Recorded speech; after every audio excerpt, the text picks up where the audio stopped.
And welcome into another episode of Tiger Territory, part of the Foul Territory Network, a Detroit Tigers podcast.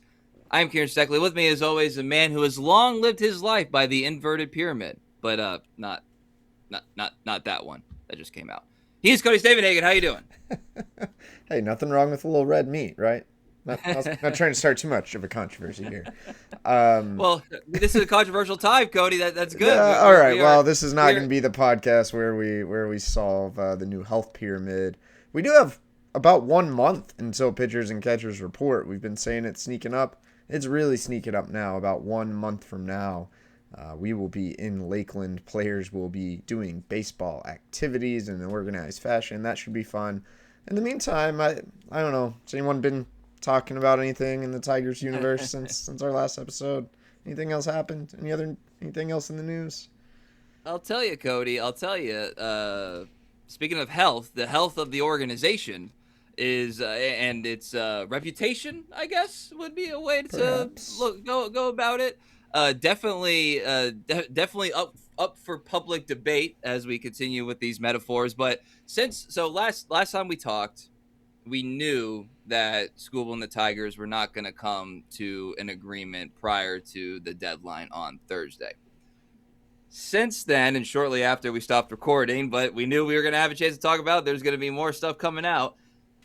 We have reported numbers coming from each side. So Skubal and his team, Boris Corp, filed for $32 million for the 2026 season for his services. The Tigers filed for a number higher than 19.75, but lower No, they than they filed for 19 million. they filed for 19 They million. were willing to offer or made some sort of offer based on reporting from Ken Rosenthal, and I can confirm this by the way. Okay. Um, they were willing to offer more than David Price got, which is the arbitration record for a pitcher, 19.75. Whatever that offer was less than 20 million. So a pretty limited range. Could have been 19.76 or 19.8 or 19.9, but it's not like that offer was substantially more. They were perhaps willing to go a little higher had there been negotiations. From what I understand, there wasn't a whole lot of back and forth. It sounded like Tarik Skubal and Boris Corp was pretty set on shooting for the moon in this negotiation. So when the Tigers went back to ultimately file a number, for some reason they dropped it back to a flat 19.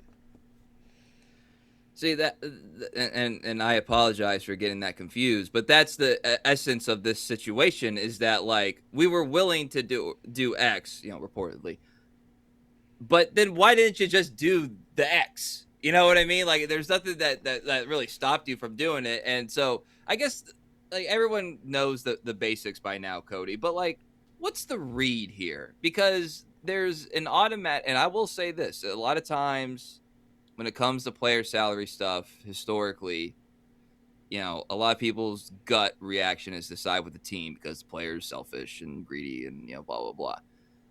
That is certainly not what we're No, experiencing right no. now. What we are experiencing right now is the Tigers from the fan base, from, I would say, general MLB media, and then also, from just MLB fans are regarded as kind of the, I don't want to say villain. Villain's too strong of a word, but sort of like in the wrong here because the gap is so large. No one's saying, Skubal, why are you asking for this? People are saying, Tigers, why did you only offer this number in in this process? So I guess I'll just ask you, Cody, like from your perspective, what is the read on the situation? I think what is the best read on the situation is a good way to kind of start this conversation because it can go in so many different valleys and hills and avenues. But like, what's the best way to kind of Yeah, I read think my this? read on it is I like get your popcorn ready. It's gonna be a show. I have very little idea what is going to happen in this arbitration hearing. I tried to write about some of the ins and outs and the nuances of it. Um, Tarik Skubal is probably the best pitcher in baseball, certainly the best left-handed pitcher in baseball. deserves to make a lot of money, and he deserves whatever he gets in free agency, which will be a record for a starting pitcher. He deserves it all. I hate to be the guy to take up for the team here, but I am a little surprised at how strong the backlash is for the Tigers, saying this was a low ball, saying it was cheap. 19 million. I mean, they could have offered a little more. I kind of think that number should at least have a 2 in it, in front of it, right? But again, you look at the arbitration projections, MLB Trade Rumors had 17.8. Spot Track was more generous, 22.5. You know, had they offered 20, 21, would people still be this mad? I don't know. Scott Boras and Boras Corp, I think this is a genius move by them, to be clear. Let's ask for whatever and just see what we can get, because this is a back-to-back Cy Young winner. You could argue there's never quite been another arbitration case like it. So I applaud Scott Boras for taking this shot, but I don't think the Tigers are necessarily trying to be cheap here. I think they are operating very much within the norms of the arbitration system. Tarik Skubal filed at $32 million. That would be a record for any arbitration player. That would surpass Juan Soto, who got $31 million just a couple of years ago. Juan Soto, for the record, 28.4 career WAR at that time. Tarik Skubal, at this point, 17.9 career WAR. Tarik Skubal is great. He is not as good. He does not have the 6-year body of work that Juan Soto did. This would be more than Shohei Ohtani got as a two-way player. I think he deserves to have the arbitration raise for a pitcher. But if you just look at the history of these things, what the Tigers offered is not crazy out of line with history. Framber Valdez got 18 just a year ago. Tarik Skubal is getting more than Framber Valdez. He's getting 19. Now, he's a back-to-back Cy Young winner. Should he get, 20, 21, 22?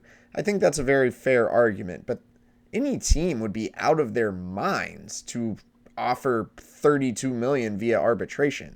Now, the real number of Skubal's worth, his market value is astronomical. But in terms of the arbitration system, which unfortunately can limit what star players make, it's probably somewhere between 19 and 32.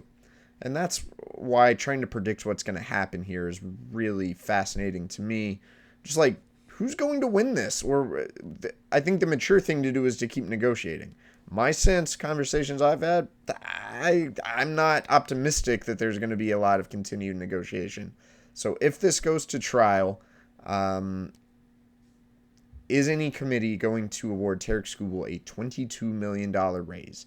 That would be more than double the biggest raise in arbitration history. But if they're not willing to do that, would they say, okay, we're only going to give Tarik Skubal $19 million? That's why this is fascinating. That's why this is really interesting. I'm not quite sure who's going to win. A lot of people think this is a slam dunk for Scott Boras. I wonder if it's closer to 60-40 Tigers, just because Boras Corp can claim precedents don't matter, but an arbitration panel is still going to look heavily at precedent, and I don't know if they're going to be willing to give Tarik Skubal a $22+ million raise in arbitration. This is a very complex story. Are there any bad actors? Cody and I will discuss that after a word from our sponsors. Hey, make good eats at home part of your 2026 New Year's resolution. HelloFresh is what we're talking about here.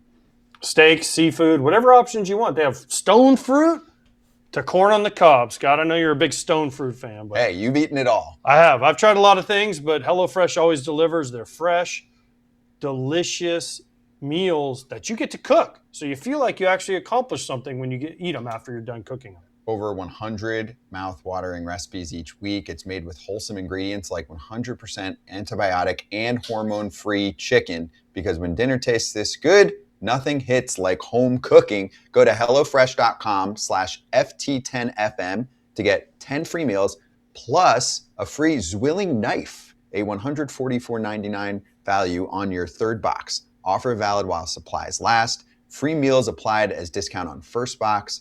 New subscribers only. Varies by plan. Get America's #1 meal kit, HelloFresh.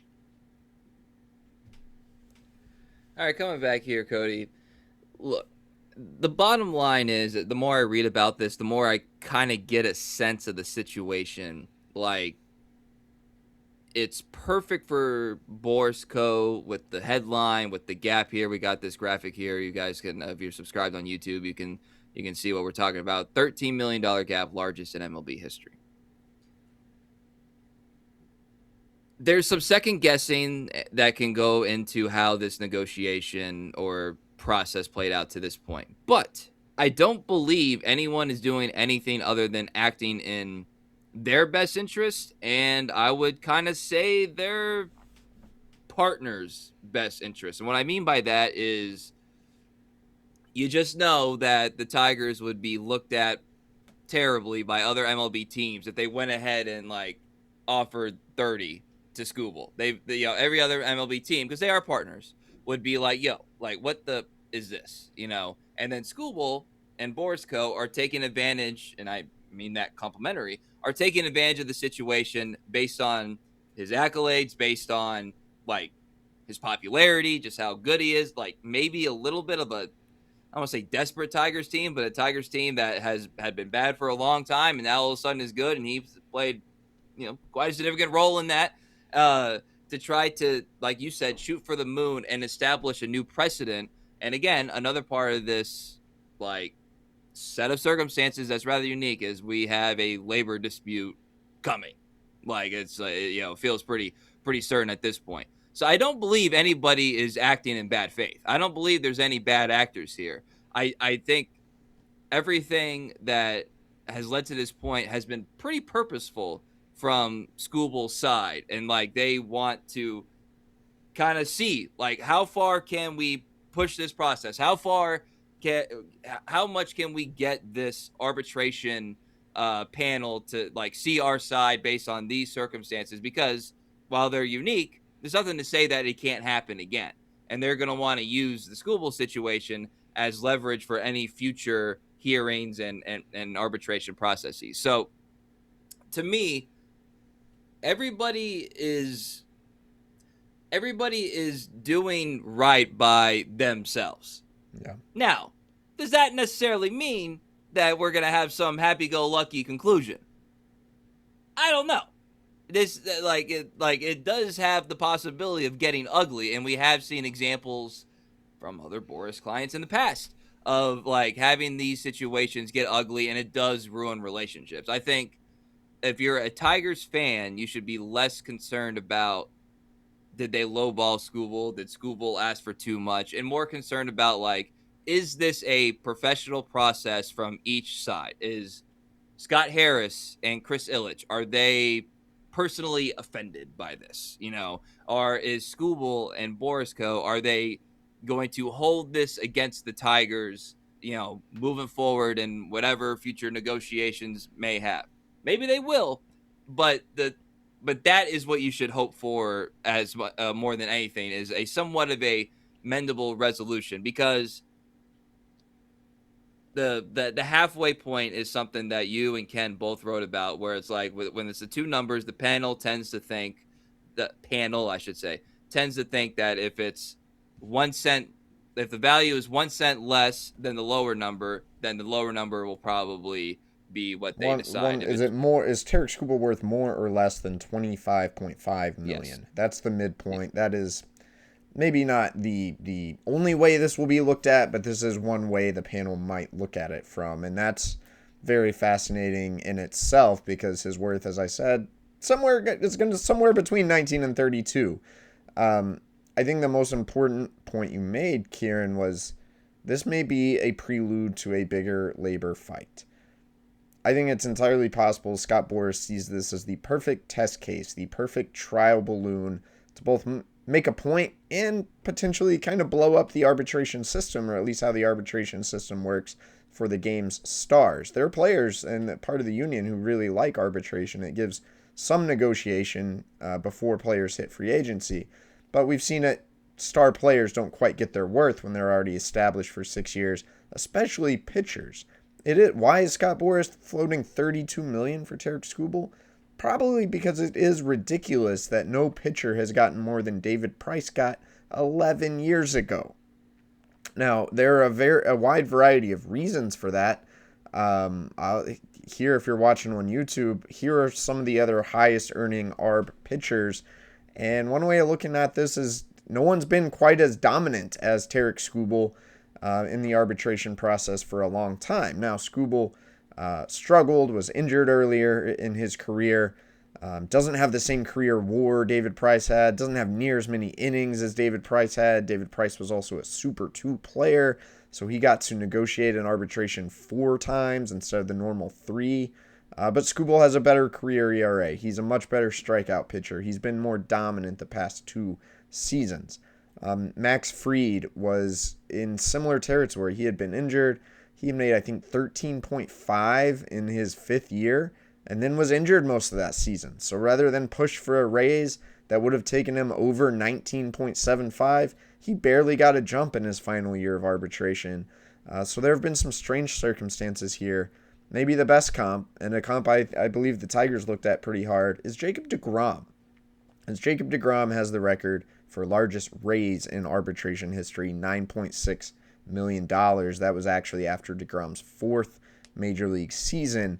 So he made $17 million, or was going to make $17 million. But then he signed a contract extension that nullified those final 2 years of arbitration. So we don't know what he would have got at a similar point in Skubal's career.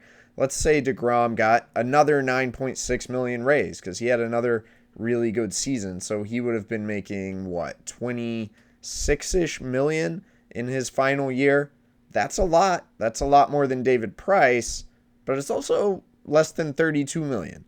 And comparing their career numbers to that point, look, Tarik Skubal is a great, great pitcher. But by pretty much every measure, Jacob deGrom was a lot better, almost double the WAR. ERA plus, which is adjusted to kind of compare different years, different eras. deGrom was at 148. Skubal's at 135. So you can't quite use that comparison in a room because we don't know exactly what deGrom would have got that last year. But it is an argument that says, well, Skubal should probably get more than David Price. But he also probably shouldn't get $32 million because Jacob deGrom probably never would have got that despite having better career numbers than Tarik Skubal. So there are so many factors at play. And the other thing is, the human element of this. What does it mean? Because I've been saying for a long time the Skubal thing could eventually get awkward.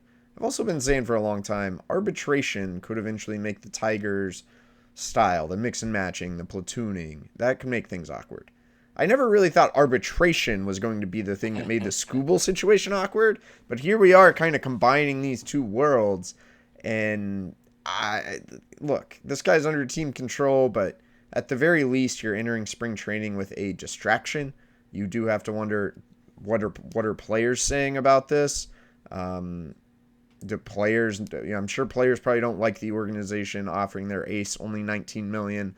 But the players, at some point, other guys got to be tired of the constant Skubal chatter and this and that. And so I just don't think it's a good situation for the Tigers. But I don't know exactly what this resolution is going to look like here. Yeah, it's hard to say, and it's hard to say now whether this will be, and I briefly mentioned this earlier, but whether this will be an independent process or what would be essentially the rising action to some sort of climax of either, trade or just a not even really in the fray free agency, period for Tarik Skubal. Whereas the Tigers are never seriously engaged or never given serious thought or whatever. And then we look back to this right now and say, well, that was the sign. So whether this is part of a larger it's not plan hard to already see that coming. Maybe even without this situation. But if you want further evidence the Tigers can't re-sign Tarik Skubal, here's a good chunk of that. Yeah, very true. Well, we can talk about that all day, but I do think it is worth mentioning. We have to, Cody, just have a moment of silence for the fact that we no longer get to talk about whether Alex Bregman, another sports client, will be a member of the Detroit Tigers. So, in case you didn't see it, Bregman spurns the Red Sox and everybody else and signs 5 for $175 with the Chicago Cubs.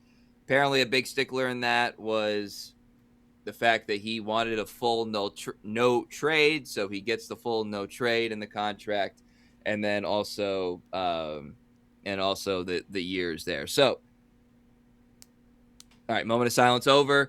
We can officially move on. I do think it is worth mentioning, like how the Red Sox seemed like kind of superior for how like the Bregman thing kind of broke their way, and then the Devers situation, and then they trade him, and then they can't even re-sign Alex Bregman because they don't like giving out full no trades or whatever. We have a podcast on this network, Monster Territory. They got that covered there very well. But another lesson in free agency, another lesson in dealing with Boris. I just thought it was worth mentioning. And then we have a graphic here, Cody. Could the Tigers take advantage of the Bregman situation in this way? Nico Hoerner? Does that make sense? We'll see. First off, on Bregman, the Tigers were not really involved in this at all at the end, and really all offseason. There was maybe passive, lukewarm interest at the very most, but they were not in on Alex Bregman. Everything they've said and everything they've done this offseason has indicated they are pretty content with their position playing group. I don't think they were interested in a long-term deal for a guy in his 30s. Again, they were this time last year, but as we've talked about before, one more year of his prime gone. Another year closer to the next wave, McGonigal, Max Anderson, those guys being in the big leagues. Look, whether that's right or wrong, that we can save that for another episode, and we have talked about that a million times. Bottom line, they weren't in on Bregman. I always thought he was going to go back to the Red Sox. I was wrong, and it seems like they operated with a little less urgency there at the end, whereas the Cubs upped their urgency from a year ago. So one of the wrinkles here, Nico Hoerner, Cubs second baseman, somewhat shortstop. Their infield could get a little crowded. There are rumors he could potentially be on the block. There's also a pretty strong push like, yo, Cubs, you're good right now. Don't trade Nico Hoerner. But to view this from a Tigers lens, if they were to trade Hoerner, I mean, is this a guy the Tigers should be in on? We can just look at it real quick. Nico Hoerner's a good player. The guy can hit a little bit. 297 average, 345 on base last year. Now, there's not a lot of power here, just 7 home runs each of the past 2 seasons. And a big chunk of his value comes from stolen bases. Stole 29 last year, 31 the year before that, 43 the year before that. Tigers don't really steal bases much. Would a guy like Hoerner do the same thing in Detroit? Who knows? But I think the real sticking point is that Hoerner has mostly played second base the past 3 years. He's played shortstop in the past. He's still graded out okay when the little shortstop he has played recently. The Tigers have a second baseman in Gleyber Torres, but I think their shortstop situation is still pretty wide open. Obviously, they have a million options: Javier Baez, Zach McKinstry, Kevin McGonigal. But if you wanted to get aggressive, if you wanted to push, and you believe Nico Hoerner could still be an average, if not above average, defensive shortstop, look, I don't think it would hurt to kick the tires on Nico Hoerner a little bit. At the same time, I'm not sure he's even going to move anywhere, so I don't know how much time we should spend on it for now. Well, look, I'll just say from a general perspective, not necessarily specific to Nico, but the situation does apply. You got to be looking for opportunities that suddenly, you got to be open to opportunities that suddenly present themselves. And so it's like, oh, okay, they're a little crowded here. Is there something here? Could the price possibly be a little bit lower than maybe it otherwise would? Or even just like, is the phone getting picked up?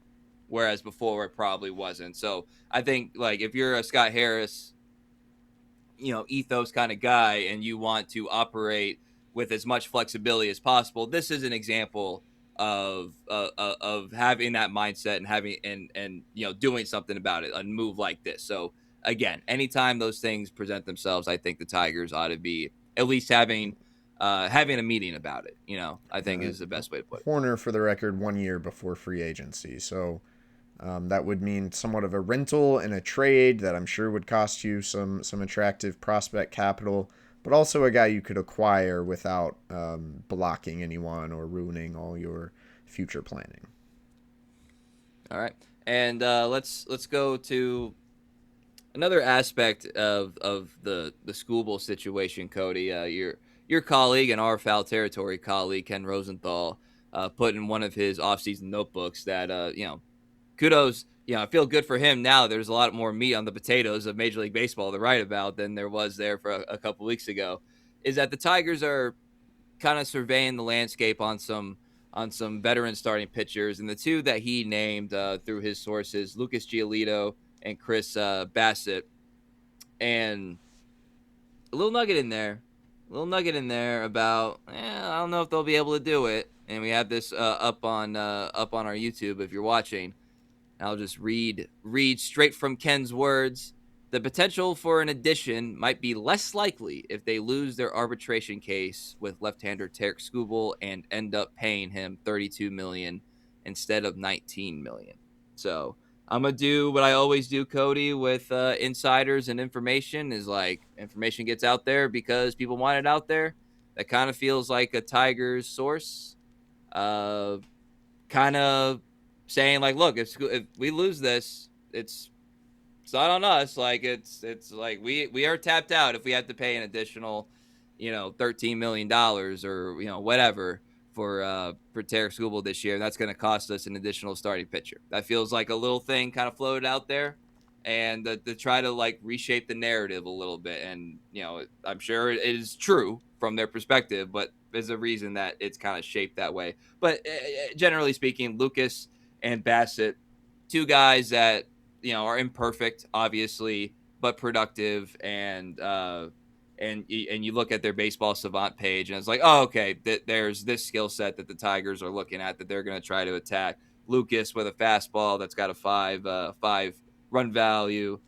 Bassitt with a curveball with a 5 run value. Bassitt throws like 8 pitches, but like 3.5 of them are actually good.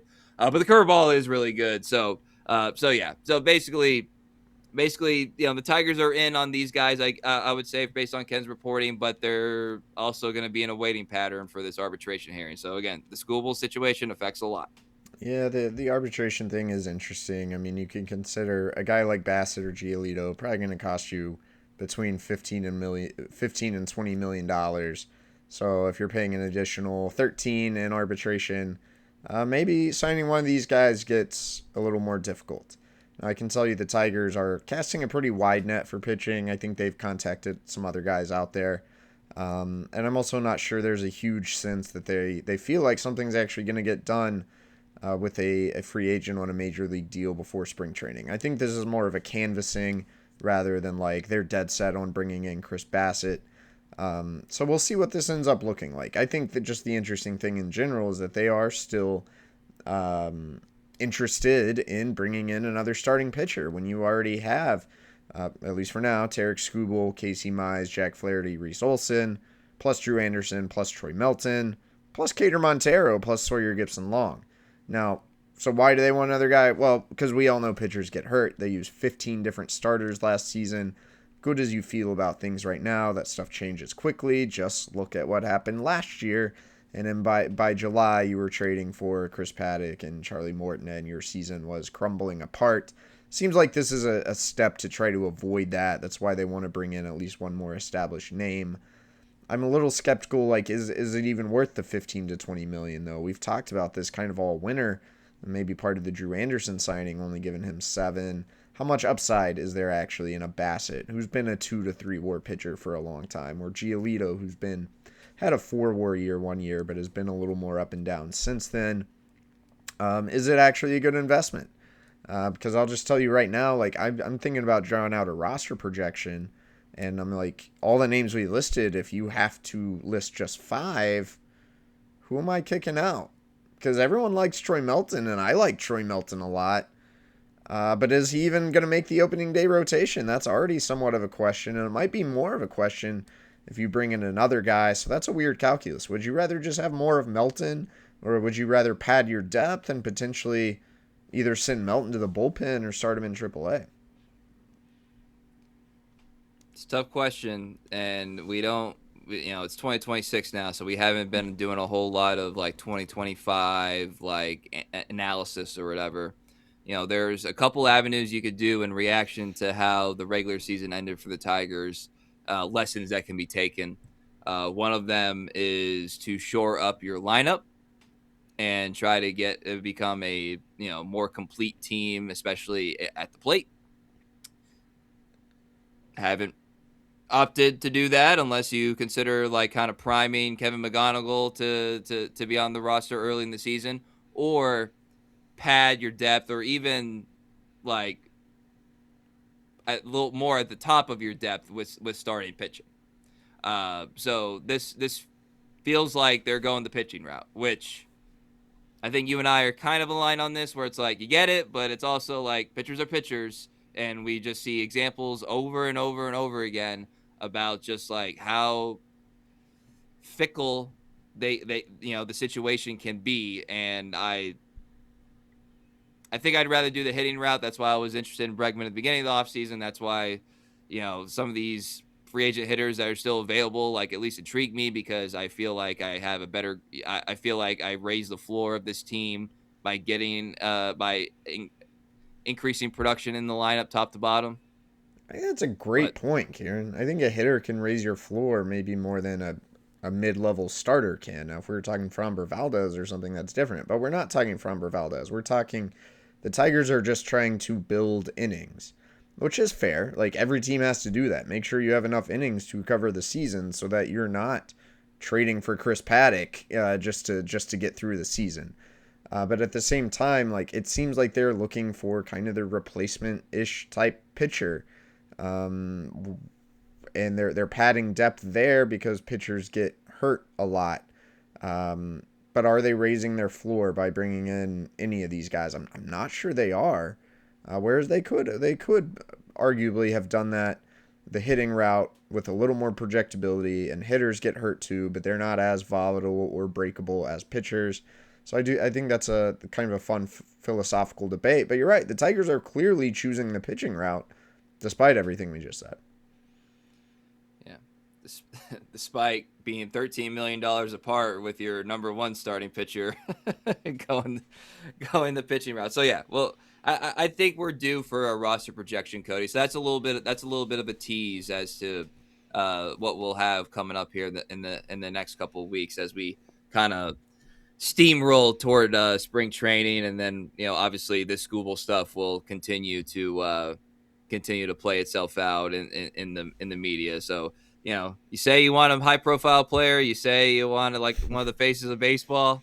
Well, there's the potential downside to that, is that people tend to side with him more than you in disputes. So we'll see how it plays out. It is fascinating. We got like into the weeds, obviously, a good bit on this, but I do say from a macro perspective, I am actually really fascinated how this plays out, and something that like we're going to be, one way or another, we're going to be citing and remembering, for as long as we do this, as long as we follow baseball, we're going to be like, yeah, that 2026 arbitration with Tarik Skubal and the Detroit Tigers, that's where things changed, or that's where the things were attempted to change. So in that aspect, it is really neat. So we shall see. Anything else, Cody, before we jet out of here?